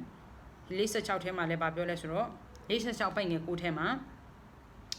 ရှေးကာလ၌ဖြစ်ဘူးသောအမှုအရာတို့ကိုအောက်မေ့ကြလောရှေးကာလမှာဖြစ်တဲ့နော်ဘုရားသခင်ဖန်ဆင်းနေဘုရားသခင်ရဲ့ကိုညီမဆချင်းနေဘုရားသခင်ရဲ့တကောအာနာတွေကိုအောက်မေ့၍ယောက်ျားကုန်ကိုsorry အောက်မေ့ကြလောငါသည်ဘုရားသခင်ဖြစ်၏ငါမှတပါအခြားသောဘုရားမရှိဆိုပြီးတော့မှကျမ်းစာထဲမှာနော်ဘုရားသခင်ကငါမှတပါအခြားသောဘုရားမရှိဆိုတာအကြိမ်ကြိမ်ကျမတို့ကိုပြောတယ်။ဘာကြောင့်လဲကျမတို့လူသားတွေကမေ့တတ်တယ်နော်ဖျားသခင်ကတကယ်ပဲဖျားလားမဖျားလားဆိုတော့ကျမတို့နော်တစ်ခါခက်ခဲပြဿနာတွေ့တဲ့အခါမှာဖျားတကယ်နော်ဖျားငါဘက်မှာမရှိတော့ဘူးတကယ်ပဲစစ်မှန်တဲ့ဖျားဆိုရင် तू ကရှိမှဆိုပြီးတော့မှကျမမေးခွန်းထုတ်ပြီးတော့မှမေ့တက်လွန်းလို့ဖျားသခင်အကြိမ်ငါမှတပါအခြားသောဖျားကိုမကိုးကွယ်ရငါတီထာဝရဖျားဖြစ်ပြီးဆိုတဲ့အကြောင်းကိုကျမ်းစာထဲမှာကျမတို့အကြိမ်တွေ့ရနော်ဆက်ဖတ်မယ်ဆိုရင်များစွာကျမတို့တွေ့ရမှာဖြစ်တယ်ဆိုဒီလိုမျိုးပြောတဲ့အရာတွေကဘာယူရချက်လဲသူကကျမတို့ကိုသိစေခြင်းနဲ့သူကတကယ်အသက်ရှင်တဲ့နော်ဖျားဖြစ်တယ်ဆိုတဲ့အကြောင်းကိုကျမတို့သိစေခြင်းနဲ့သူဖန်ဆင်းတဲ့လူသားတွေကိုနော်သိစေခြင်းနဲ့ဘာကြောင့်ဒီဖျားကတနေ့တော့တရှင်မှာကျမတို့ကိုတရားစီရင်မှာဖျားဖြစ်တယ်နော်ကျမတို့ဖျားသခင်က free will လို့ပြောရဲနော်ကိုယ်ပိုင်ဆုံးဖြတ်ချက်တွေပေးတယ်ကိုယ့်ရဲ့ဆုံးဖြတ်ချက်တွေအားဖြင့်ကျမတို့တနေ့တော့တစ်ချိန်မှာတရားစီရင်ခြင်းကိုခံရမယ်အဲ့တရားစီရင်ခြင်းကပလင်တော်ဖြူတရားစီရင်ခြင်းလို့ခေါ်တယ်။ဒါပေမဲ့အဲ့ပလင်တော်ဖြူတရားစီရင်ခြင်းမတိုင်ခင်မှာယုံကြည်တော်သူတွေအားလုံးကဘုရားသခင်နဲ့ rapture လို့ခေါ်တယ်နော်ချီဆောင်ခြင်းကိုခံရပြီးတော့မှဘေးမှာ judgment လို့ခေါ်တဲ့တရားစီရင်ခြင်းကောင်းကင်နိုင်ငံမှာတရားစီရင်ခြင်းအဲ့ဒါကအပြစ်နဲ့မဆိုင်တဲ့တရားစီရင်ခြင်းနော်အပြစ်မဟုတ်တဲ့တရားစီရင်ခြင်းအဲ့တရားစီရင်ဘေးမှာ judgment လို့ခေါ်တဲ့တရားစီရင်ခြင်းကယုံကြည်တော်သူတွေတရားစီရင်ခြင်းဖြစ်တယ်အဲ့ဒီတရားစီရင်ခြင်းမှာယုံကြည်သူတွေနော်လောကမှာအသက်ရှင်နေတဲ့အချိန်မှာဘုရားသခင်နှုတ်ကပတ်တော်တိုင်လိုက်လျှောက်လားမလိုက်လျှောက်လားအသက်တာကိုတရားစီရင်မှာဖြစ်တယ်ဒါပေမဲ့နော်ကျမတို့လောကလူသားတွေအားလုံးချီဆောင်ခြင်းကိုယုံကြည်သူတွေအားလုံးယေရှုဘုရားနော်ကောင်းကင်အာဂါသပြင်မှာကျမတို့နဲ့တွေ့တဲ့အခါမှာချီဆောင်ခြင်းကိုခံတဲ့အခါမှာကျမတို့ခန္ဓာကိုယ်ကလည်း glorify body လို့ခေါ်တယ်ပြည့်စုံတဲ့ခန္ဓာကိုယ်ရရှိလာပြီးတော့မှယေရှုဖျားနဲ့သူကောင်းကင်မှာနော်တရဖူတွေကိုကျမတို့ရရှိမှာဖြစ်တယ်ကိုယ့်ရဲ့အလုပ်အဖြစ်နော်အချမ်းမလောကမှာအသက်ရှင်နေချိန်မှာဘုရားသခင်တို့ကျမတို့ဘယ်လောက်ထိအသက်ရှင်နေလဲလောကအရာနေနဲ့ပြုံမြူးနေလားတနေ့တော့ချိန်မှာဘုရားသခင်ကတရားစီမှာဖြစ်တယ်အဲ့ဒီအရာတွေကိုသိပါနော်ဆိုတော့ဒီဘုရားသခင်တရားစီမှာဘုရားဖြစ်တဲ့အတွက်ကြောင့်အမြဲတမ်းငါသည်ထာဝရဘုရားဖြစ်၏အသက်ရှင်သောဘုရားဖြစ်၏ဆိုပြီးတော့မှကျမတို့ကိုအမြဲတမ်းသတိပေးတာဖြစ်တယ်ဆိုတော့နော်ဒီဘုရားသခင်သုံးပါးတဆူတည်သောဘုရားတဆူတည်သောဘုရားဆိုတဲ့အရာကိုနော်ဓမ္မတစ်ထဲမှာပဲကျမတို့သိတာမဟုတ်ဘူးဓမ္မဟောင်းထဲမှာလည်းကျမတို့ကိုနော်ယေရှုဘုရားမွေးဖွားလာမယ့်အရာကိုနဲ့ဆက်ပြီးတော့မှဓမ္မတစ်နဲ့ဓမ္မဟောင်းနဲ့ကျမ်းစာထဲမှာကျမတို့ကိုသင်ကြားထားတာဖြစ်တယ်ဆိုတော့ဒီဘုရားသခင်ကတဆူတည်သောဘုရားဖြစ်တယ်ဆိုတဲ့အရာကိုနော်သိပြီးတော့မှနော်တခြားဘုရားမရှိဘူးဒီဘုရားမှာဘယ်နှပါရှိလဲဆိုတော့၃ပါရှိတယ်ခမဲတော်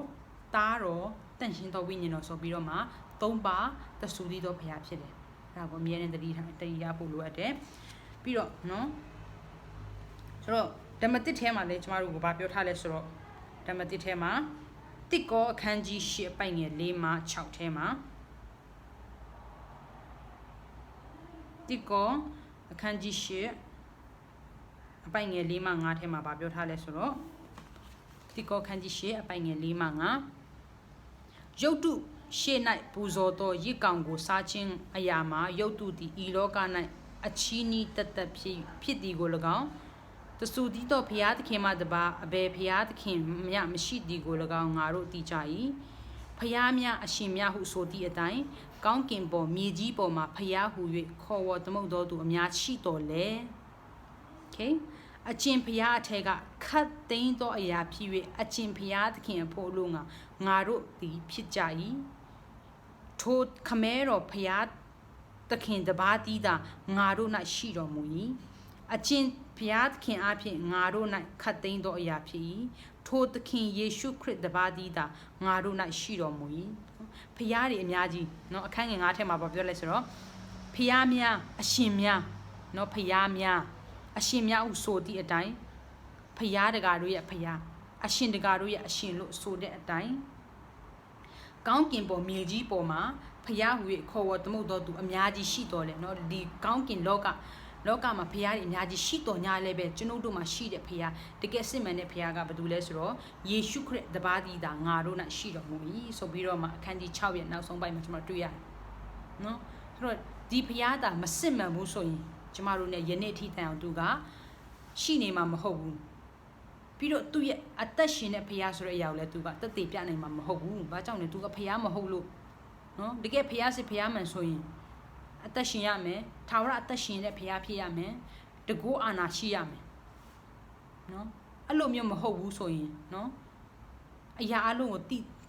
တဲ့ဖျားဖြစ်ရမယ်အရာအလုံးကိုတက်ဆွမ်းနိုင်တဲ့ဖျားဖြစ်ရမယ်လူသေးတွေကမှပြန်ပြီးတော့မှရှင်ပြန်ထမြောက်စေနိုင်တဲ့ဖျားဖြစ်တယ်အဲကြောင့်မလို့ကျမတို့သေပြီးသွားရင်တောင်မှမျော်လင့်စရာရှိတယ်ကျမတို့သေတဲ့အခါမှာခရစ်ယာန်တွေယုံကြည်သူတွေသေတဲ့အခါမှာနော်ငိုကြွေးနေဖို့မဟုတ်ဘူးဟုတ်ငိုတယ်ဟုတ်တယ်ဒါပေမဲ့အရန်ဝမ်းနေနေဖို့ဘာကြောင့်လဲတနေ့တော့တစ်ချိန်မှာကျမတို့ဘုရားသခင်နဲ့ကောင်းကင်နိုင်ငံမှာပြန်လဲပြီးတော့မှတွေ့ရမှာဆိုရက်မျော်လင့်ခြင်းယုံကြည်ခြင်းရှိတယ်ဆိုတော့သူ့ရဲ့နော်အသက်ရှင်တဲ့ယေရှုရဲ့အသက်ရှင်ခြင်းအပြင်ကျမတို့ဒီမျော်လင့်ခြင်းကိုရရှိပိုင်ဆိုင်ထားတော်သူတွေဖြစ်တယ်ဆိုတဲ့အကြောင်းသိပြီးတော့မှသူကတကယ်အသက်ရှင်တဲ့ဘုရားတပါးတည်းသောဘုရားတဆူတည်းသောဘုရားဆိုတဲ့အကြောင်းကိုသိပြီးတော့မှနော်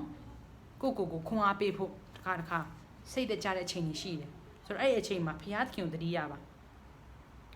နော်အေဖတ်အခန်းကြီးလေးပိုင်ငယ်၄ကနေ6ထဲမှာလည်းဗာပြောထားလဲဆိုတော့အေဖတ်အခန်းကြီးလေးပိုင်ငယ်၄မှ6တင်းတို့ကိုခေါ်တော်မူခြင်းနဲ့ဆက်ဆိုင်သောမျောလင့်ခြင်းတစ်ပါးထဲသို့ခေါ်တွင်းတော်မူသည်နှင့်အညီကိုတကိုဝိညာဉ်တဝိညာဉ်သည်ရှိ၏သခင်တစ်ပါးယုံကြည်ခြင်းတစ်ပါးဗတ္တဇံတစ်ပါးခတ်သိမ်းသောငါတို့၏အဘဖြစ်သောဖျားသခင်တဆူဒီရှိတော်မူ၏โอเคထိုဖျားသခင်သည်ခတ်သိမ်းသောငါတို့၏အပေါ်မှာရှိတော်မူ၏ခတ်သိမ်းသောငါတို့ကိုနှံ့ပြားစေတော်မူ၏ခတ်သိမ်းသောငါတို့အထဲ၌လည်းရှိတော်မူ၏ဆိုပြီးတော့မှအေဖတ်အခန်းကြီးလေးအမငယ်၄ရနေပြီးတော့မှ6ထိမြေထဲမှာကျမ်းစာကရှင်းလင်းကျမတို့ကိုဖော်ပြထားတယ်နော်တိထက်ရှင်းတဲ့ကျမ်းစာကျမတို့နော်တိထက်ရှင်းတဲ့စာကြောင်းကျမတို့ရှာလို့ရမှာမဟုတ်တော့ဘူးနော်ဘာပြောထားလဲကျွန်ုပ်တို့ကိုခေါ်တော်မူခြင်းထဲမှာဘာကိုဆိုလိုတာလဲဘာကိုခေါ်တော်မူတာဘာကိုခေါ်တော်မူတာလဲသူ့ရဲ့ကောင်းကင်နိုင်ငံတော်သူ့ရဲ့ထာဝရအသက်ရှင်ခြင်းကိုခေါ်တော်မူတယ်ဘသူအဖြစ်လဲယေရှုအဖြစ်ဘာကြောင့်လဲသူကထာဝရအသက်ရှင်တဲ့ဘုရားဖြစ်တဲ့အတွက်ကြောင့်နော်သူ့ကိုခေါ်တော်မူခြင်းနဲ့ဆက်ဆိုင်တဲ့မျော်လင့်ခြင်းတစ်ပါးဒီမျော်လင့်ခြင်းကဘာလဲဆိုတော့ကျမတို့ရဲ့ထာဝရနော်ထာဝရကောင်းကင်နိုင်ငံမျော်လင့်ခြင်းဖြစ်တယ်ကျမတို့သိပြီးတဲ့အခါမှာကျမတို့အသက်ကုန်သွားတဲ့လောကမှာအသက်ရှင်နေခြင်းမှာအသက်ကုန်သွားတဲ့အခါမှာကောင်းကင်နိုင်ငံမှာဘုရားသခင်နဲ့ထာဝရနော်ပြန်လဲပြီးတော့မှတွေ့ပြီးတော့မှဘုရားသခင်နဲ့အတူကောင်းကင်နိုင်ငံမှာအိုခြင်းနာခြင်းသေခြင်းမရှိတော့မနဲ့သူနဲ့သူထာဝရဆန်စားရမယ်ဆိုတဲ့အရာကမျော်လင့်ခြင်းတစ်ပါးဖြစ်တယ်အဲကြောင့်လို့ယေရှုခရစ်ယာန်တွေသေတဲ့အခါမှာသေတယ်လို့မပြောဘူးဘာပြောလဲဆိုတော့ခရစ်တော်၌အိပ်ပျော်ခြင်းအိပ်ပျော်တကယ်သူတနေ့တော့တဲ့ရှင်မှာကျမတို့အိပ်ပျော်တဲ့အခါမှာပြန်နိုးထလာအဲ့လိုပဲသေတယ်ဆိုတာကနော်ခရစ်ယာန်တွေအတွက်ကအိပ်ပျော်ခြင်းဖြစ်တယ်ခရစ်ယာန်တွေအတွက်မဟုတ်အဲ့ဒါကတကယ်တော့လူတိုင်းအတွက်ဒါပေမဲ့လူတိုင်းကဘုရားသခင်ယုံကြည်ရှင်ကြတဲ့အတွက်ကြောင့်နော်သူတို့ရဲ့ခံရမယ့်ငါအပင်ငယ်ထဲမှာနော်ခံရမယ့်အရာတွေကိုသူတို့ကပို့ပြီးမှလူလားခြင်းကြတယ်ဆိုတော့အဲ့ထဲမှာတင်းနေကျွန်တော်မပါစေချင်ဘူးနော်ကျမလည်းမပါချင်ဘူးအဲ့တလို့ပဲကျမလည်းတင်းတို့ကိုမပါစေချင်ဘူးဒါပေမဲ့ကျမတို့တတ်နိုင်တာကျမတတ်နိုင်တာဘာမှမရှိဘူးကျမလည်းအပြစ်သားပဲကျမလည်းကဲတင်ရှင်လိုအပ်တဲ့အပြစ်သားဖြစ်တယ်ဆိုတော့ကျမနော်လုံနိုင်တဲ့အရာပါလဲဆိုတော့ကဲတင်ရှင်ဘာတူလဲဆိုတာကိုပြောပြနိုင်တယ်နော်ကဲတင်ချင်းမပေးနိုင်ဘူးကျမကဖျားမဟုတ်ဘူးကျမအပြစ်သားဖြစ်တယ်ဆိုတော့ဒီကဲတင်ရှင်ကဘာတူလဲဆိုတာကအသက်ရှင်တဲ့ထာဝရဘုရားသခင်အသားတော်ကဲတင်ရှင်ဒီကဲတင်ရှင်ကယေရှုဘုရားဖြစ်တယ်ယေရှုဘုရားကိုစိတ်နှလုံးအကျွမ်းမဲ့ယုံကြည်မဲ့ဆိုရင်သင်အသက်တာမှာထာဝရအသက်ကိုရရှိမှာဖြစ်တယ်ဆိုတော့မိတ်ဆွေနော်ပြန်လည်ပြီးတော့မှစဉ်းစားပါဒီကနေ့အချိန်မနောက်ကျသေးပါဘူး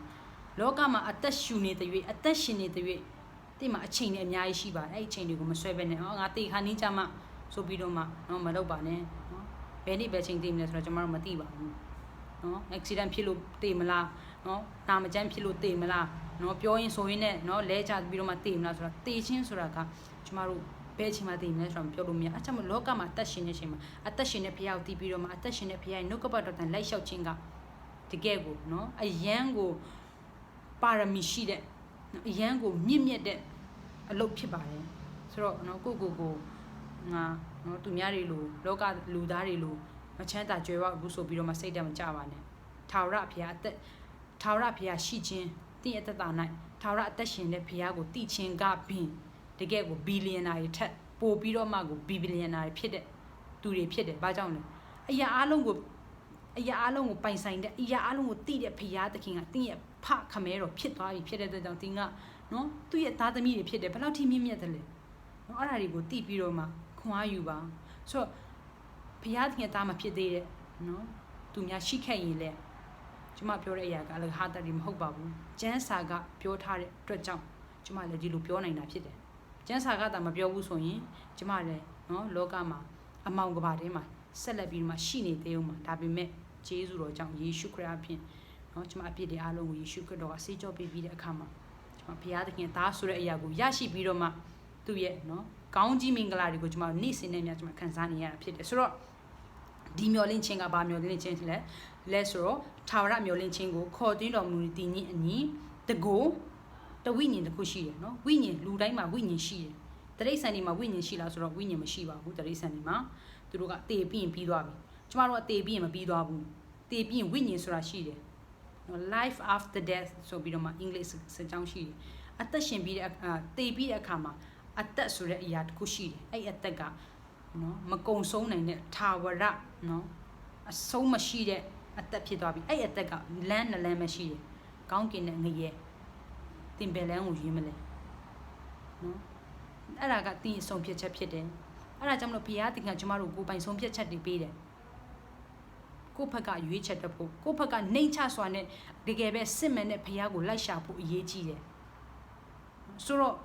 ကျမတို့မှာခန္ဓာကိုယ်တစ်ခုရှိတယ်ဝိညာဉ်တစ်ပါးရှိတယ်ဘုရားသခင်တစ်ပါးနော်အခုနဒီကောထဲမှာလည်းကျမဖတ်သွားတယ်ဘုရားတွေကတစ်ပါးပဲဖြစ်တယ်sorry တဆူသီးတော့ဘုရားဖြစ်တယ်နော်ဘုရားသခင်တစ်ပါးလို့ပြောတဲ့အခါမှာဘုရားသခင်တဆူသီးတော့ဘုရားလို့ဆိုလိုတာဖြစ်တယ်နော်အလွဲမမားယူဖို့တတိပေးချင်ပါတယ်ဘုရားတစ်ပါးဆိုတာကဘုရားတဆူသီးတဲ့ကိုဆိုလိုတာဖြစ်တယ်ယုံကြည်ခြင်းတစ်ပါးနော်ဒီယုံကြည်ခြင်းကနော်ယေရှုခရစ်တော်ယုံကြည်မယ်ဆိုရင်ထာဝရတက်ကိုရမယ်အဲ့ဒါကယုံကြည်ခြင်းတစ်ပါးပဲဖြစ်တယ်အခြားသောယုံကြည်ခြင်းအခြားသောဧဝံဂေလိတရားတွေကိုမယုံပါနဲ့ဘာကြောင့်လဲဆိုတော့သူတို့ကနော်ဖျားစီကလာတလူလူရောင်ရောင်နော် imitate လို့ခေါ်တဲ့အတုတွေကအစစ်နဲ့အရန်ကိုဆင်ပါတယ်အဲ့လိုပဲ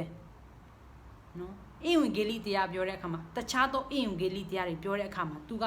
နော်ဖျားရဲ့နှုတ်ကပတ်တော်လိုမျိုးပဲအရန်ကိုဆင်တယ်ကျွန်တော်မခွဲခြားနိုင်ဘူးဒါပေမဲ့တကယ်တမ်းနော်အသေးစိတ်လေ့လာတဲ့အခါမှာပို့ပြီးတော့မှသိတဲ့အကြောင်းမလို့လူတိုင်းပြောတဲ့အရာကိုနော်နှုတ်ကပတ်တော်အပြင်ကျွန်တော်ဆုံးဖြတ်ရမှာဖြစ်တယ်ဆိုတော့ဘုရားသခင်တပါးယုံကြည်ခြင်းတပါးပပ္ပဇံတပါးဖြစ်ခတ်သိမ်းတော့ငါတို့အဘဖြစ်တော့ဘုရားသခင်တဆူဒီရှိတော်မူ၏နော်တဆူတည်းရှိတယ်ထိုဘုရားသခင်ဒီခတ်သိမ်းတော့ငါတို့၏အပေါ်မှာရှိတော်အဲ့ဒီဘုရားသခင်ကျွန်ုပ်တို့ရဲ့အပေါ်မှာရှိတယ်ကျွန်ုပ်တို့အပေါ်မှာရှိတယ်လို့ပြောတဲ့အခါမှာကျွန်ုပ်တို့ကိုထိန်းချုပ်တယ်ကျွန်ုပ်တို့ရဲ့အသက်တာမှာဘာဖြစ်မလဲဒီအချိန်မှာဒါဖြစ်မယ်ဒီအချိန်မှာဘာဖြစ်မလဲဆိုတဲ့အရာကိုထိန်းချုပ်တဲ့အရာဖျားဖြစ်တယ်ဆိုတော့ကျွန်ုပ်တို့အသက်တာမှာဖြစ်တဲ့မြတ်အရာအားတွေကဖျားသခင်ရဲ့လက်အောက်မှာဖြစ်နေတဲ့အရာဖြစ်တယ်ဆိုတော့ကျွန်တော်တို့ဘက်ကဆူတောင်းဖို့ပဲလိုအပ်တယ်ခတ်သိမ်းတော့ငါတို့ကိုနှံ့ပြားစေတော်မူ၏နော်ခတ်သိမ်းတော့ငါတို့ကျွန်ုပ်တို့ရဲ့နော်အနက်အပြတ်မှာရှိတယ်ဘယ်သွားဘယ်လာဘယ်ရောက်အတွင်းထဲမှာလူတွေမမြင်နိုင်တဲ့ဟိုးအတွင်းထဲမှာတော့မှဖျားသခင်ကမြင်နိုင်တဲ့ဖျားမြင်တဲ့ဖျားဖြစ်တယ်မြင်နိုင်တဲ့ဖျားမဟုတ်မြင်တဲ့ဖျားဖြစ်တယ်ဆိုတော့ကျွန်တော်ဖျားကိုလိန်လို့မရဘူးနော်ဆိုတော့ဒါအပြင်ခတ်သိမ်းတော့ငါတို့အထဲ၌လည်းရှိတော်မူကျွန်ုပ်တို့အထဲမှာရှိတာဖြစ်တယ်နော်ငါတို့လို့ပြောတဲ့အခါမှာယုံကြည်သောသူတွေကိုရည်ညွှန်းတာဖြစ်ပါတယ်မယုံကြည်သောသူတွေကိုပြောတာမဟုတ်ပါဘူးနော်ဖျားသခင်ယုံကြည်ပြီးတာနဲ့ကျွန်ုပ်တို့အထဲမှာဒီခတ်သိမ်းတော့ငါတို့အထဲ၌ရှိတော်မူဆိုတန့်ရှင်းသောဝိညာဉ်တော်ကျွန်တော်တို့အထဲမှာရောက်ရှိလာပြီးတော့မှနေရာယူပြီးတော့မှမကောင်းတဲ့အရာတွေကနေပြီးမှကျွန်တော်တို့ကွယ်ကာပေးတာဖြစ်တယ်ဆိုတော့နော်ခမဲတော်သားတော်တန့်ရှင်းသောဝိညာဉ်တော်ရဲ့လုပ်ငန်းတွေကသူ့ကိုစီရှိတယ်ဒါပေမဲ့သူ3ယောက်ပေါင်းမှာတ တဆူသီးတော်ဘုရားဖြစ်တယ်နော်သုံးဘုရားရှိတာမဟုတ်ဘူးနော်အဲ့ဒါကိုသိချပြီးတော့မှနားလည်စေခြင်းနဲ့နော်ဆိုတော့ဒီဘုရားသခင်ကကျွန်ုပ်တို့ ਨੇ နေရာတိုင်းမှာရှိတယ်ကျွန်ုပ်တို့အထဲမှာရှိတယ်ကျွန်ုပ်တို့ရဲ့နော်အရာအလုံးကိုအုတ်ထိန်နဲ့နော်အုတ်ဆိုးတဲ့ဘုရားဖြစ်တယ်အရာအလုံးကိုတိတဲ့ဘုရားဖြစ်တယ်အဲ့ဒီဘုရားကတဆူသီးတော်ဘုရားဖြစ်တယ်အဲ့ဒီဘုရားဘယ်သူလဲဆိုတော့ထာဝရအသက်ရှင်တော်မူသောဘုရားသခင်ဖြစ်တယ်ဆိုတော့ဒီဘုရားကိုကျွန်တော်တို့သိပြီးတဲ့အခါမှာနော်လစ်လူရှုထားဖို့မဟုတ်ပါဘူးတကယ်ပဲယုံကြည်ပါနော်ယုံကြည်တဲ့အခါယုံကြည်ခြင်းကဘုရားသခင်ယေရှုဘုရားလောကမှာလောကကိုဆင်းကြွလာပြီးတော့မှအသက်ကိုပေးတာကနော်အလကားဖြစ်ပါတယ်အခမဲ့ဖြစ်တယ်နော်ဒီအခမဲ့ကိုလက်လို့မဆုံးရှုံးစေခြင်းဘူးနော်ဒီကဲတင်ခြင်းကယေရှုခရစ်အပြင်ဖြစ်တယ်ဘုရားသခင်သားတော်ကိုယုံကြည်တော်သူအပေါင်းတို့သည်ပျက်စီးခြင်းတို့မရောက်နော်ကဲတင်ခြင်းတို့ရောက်စေခြင်းကဘုရားသခင်သည်မိမိ၌တပါးတည်းသောသားတော်ကိုစွန့်တော်မူသည့်တိုင်အောင်လောကီသားတို့ကိုချစ်တော်မူ၏ဘုရားသခင်ရဲ့ချစ်ချင်းမေတ္တာကိုခံစားနေနော်ခံစားရတဲ့ဘုရားသခင်ရဲ့ချစ်ချင်းမေတ္တာကိုခံရတဲ့ဒီနေ့ကျွန်ုပ်ကသူ့ရဲ့နော်အလကားပေးတဲ့ထာဝရအသက်ရှင်ခြင်းနဲ့တကယ်တော့ကျမတို့မထိုက်တန်ပါဘူးဒါပေမဲ့သူ့ရဲ့ချစ်ချင်းမေတ္တာကိုကျမတို့စီမှာပြတဲ့အတွက်ကြောင့်နော်တင့်စီမှာလဲတကယ်ပဲမယုံကြည်သေးဘူးဆိုရင်တကယ်စဉ်းစားကြည့်ပါတကယ်အသက်ရှင်တဲ့ဘုရားကိုရှာပါကျမတို့တည်ပြီးရင်တည်သွားမှာတည်ပြီးပြီးသွားမှာမဟုတ်ပါဘူးနော်တည်ပြီးရင်ကျမတို့တကယ်ပဲဖြစ်လာမဲ့ဒါပို့ပြီးတော့မှအသက်ရှင်နေတဲ့အချိန်မှာထပ်ပို့ပြီးတော့မှအရေးကြီးပါတယ်။ဘာကြောင့်လဲဆိုတော့လောကမှာကျမတို့အလွန်ဆုံးနှစ်100နော်အလွန်ဆုံးအနှစ်150တော့မှဘယ်သူမှမရှိပါဘူး။အလွန်ဆုံးနှစ်100ပဲထားပါတော့။ဒါပေမဲ့ကျမတို့တည်ပြီးတဲ့အခါမှာအဲ့ဒီနှစ်100ထက်များတဲ့အဆုံးမရှိတဲ့အသက်တာကိုကျမတို့ရောက်ရှိသွားမှာဖြစ်တယ်။အဲ့ဒီအသက်တာကနှစ်သက်တာပဲရှိတယ်နော်။ထာဝရကောင်းကင်နဲ့ငရဲဖြစ်တယ်ဆိုတော့ဒီလမ်းနှစ်လမ်းထဲမှာဘယ်လမ်းကိုရွေးမလဲနော်ကောင်းကင်လားငရဲလားကိုယ့်ရဲ့ဆုံးဖြတ်ချက်ဖြစ်ပါတယ်ဒါပေမဲ့လူတိုင်းကိုဘုရားသခင်ယုံကြည်စေခြင်းနဲ့လူတိုင်းကိုဘုရားသခင်ကနော်ကောင်းကင်နိုင်ငံရောက်စေခြင်းနဲ့ဆိုတော့အရာတည်ပြီးတော့မှတကယ်ပဲယေရှုခရစ်တော်ကိုယုံကြည်ပြီးတော့မှဘုရားသခင်ကတဆူတည်တော်ဘုရားဖြစ်တယ်ဆိုတော့တည်ဖို့ရန်အတွက်လည်းဒီလောက်နဲ့တိုက်တွန်းအားပေးချင်ပါတယ်ဆိုတော့ကျမတို့အဆုံးသတ်ဆုတောင်းကြပါစို့ဘုရားဘုရားကိုရှင်ကျေးဇူးတော်ချီးမွမ်းပါ၏ကျွန်တော်တို့ကိုကိုရှင်တို့ကပတ်တော်မြတ်ဖတ်ကြားတော်ခွင့်ပေးုံသားမကကိုရှင်ဒီသားလင်ကျွန်တော်တို့ရဲ့အထာဝရအသက်ရှင်သောဘုရားသခင်ကျွန်တော်တို့ရဲ့အရာအလုံးကိုအုပ်ဆိုးသောဘုရားသခင်ကျွန်တော်တို့ရဲ့အရာအလုံးကိုတိပိုင်သောဘုရားသခင်ကျွန်တော်တို့ရဲ့အရာအလုံးကိုကိုရှင်နားညောင်းသောဘုရားသခင်တည်သောဘုရားသခင်ဆိုတဲ့အရာကိုတဖန်ပြန်လဲတိမြင်စေတဲ့အတွက်ကြောင့်ကျေးဇူးတော်ကိုချီးမွမ်းပါကိုရှင်ချစ်ချင်းမေတ္တာနဲ့မထိုက်တန်သောညာလည်းပဲကိုရှင်သားသမီးများကိုလောကအပြစ်သားများကိုကိုရှင်သားဦးဒီတော်သားတပါးဒီတော်သားတော်ကိုစွန့်တော်မူသည့်တိုင်ကျွန်တော်တို့ကိုချစ်တဲ့အတွက်ကြောင့်ကိုရှင်ကျေးဇူးတော်ကိုချီးမွမ်းပါသမီးတို့ကျွန်တော်တို့အပြစ်များကိုရှင်ခွင့်လို့ပေးတော်မူလျက်ယေရှုရဲ့အသွေးတော်ဖြင့်ကိုရှင်တန်ရှင်းစင်ကြယ်ဆွေတော်မူပါယနေ့တင်ကြတဲ့နှုတ်ကပတ်တော်အတိုင်းကျွန်တော်တို့တာ၌ကိုရှင်ကိုတကယ်ပဲစိတ်နှလုံးအကျွမ်းမဲ့အစွမ်းတတိရှိသမျှနဲ့ချစ်ဖို့ရအတွက်လည်းကျွန်တော်တို့တာကိုရှင်လမ်းပြပို့ဆောင်လျက်သွန်သင်တော်မူပါလောကလူသားဖြစ်တဲ့အတွက်ကြောင့်တစ်ခါကျွန်တော်တို့ရဲ့လောကအရာများကိုပို့ပြီးတော့မှကိုရှင်အချိန်ပေးမိပါထိုအရာများကိုလည်းကိုရှင်သမီးတို့အပြစ်များခွင့်လွှတ်တော်မူလျက်တန်ရှင်းခြင်းတို့ယေရှုတော်ပြသွေးတော်ဖြင့်စီကြောပေးတော်မူလျက်ကိုရှင်လိုတိုင်းတရှင်တော်သူများဖြစ်ဖို့ရန်အတွက်လည်းတပံကောင်းကြီးပေးတော်မူပါလာမယ့်ပတ်များမှာလည်းကိုရှင်တို့ကပတ်တော်များကိုလေ့လာလျက်ကိုရှင်ထံ၌ကိုရှင်စီပူလျက်ကိုရှင်ထံမှလာတော့ဉာဏ်ပညာများနဲ့ကိုရှင်ကိုတာ၍သိမြင်နိုင်ဖို့ရန်အတွက်လည်းကိုရှင်ခွင့်များကိုပေးတော်မူပါဤနေ့ကိုရှင် Bible study ကိုလည်းအစလည်းဆုံးထိကျွန်တော်အတူပါရှိတဲ့ကြောင့်ကျေးဇူးတော်ချီးမွမ်းပါ၏။ကျမ်းတော်သူရောက်စီတဲ့အသက်တာမှာလည်းတိဆောက်ဆရာဖြစ်လက်ကိုရှင်ဘုန်းတော်တင်ရှားဖို့ဖြစ်စေတော်မူပါ။ဤအလုံးစုံတို့ကိုဆုတောင်းတဲ့အခါမှာတပါးတီတော်သားတော်သခင်ရှုမြင်နာမအပြည့်အလုံးရည်စွာဖြင့်ဆုတောင်းစက္ကန့်အနံ့ကြပါ၏။အာမင်။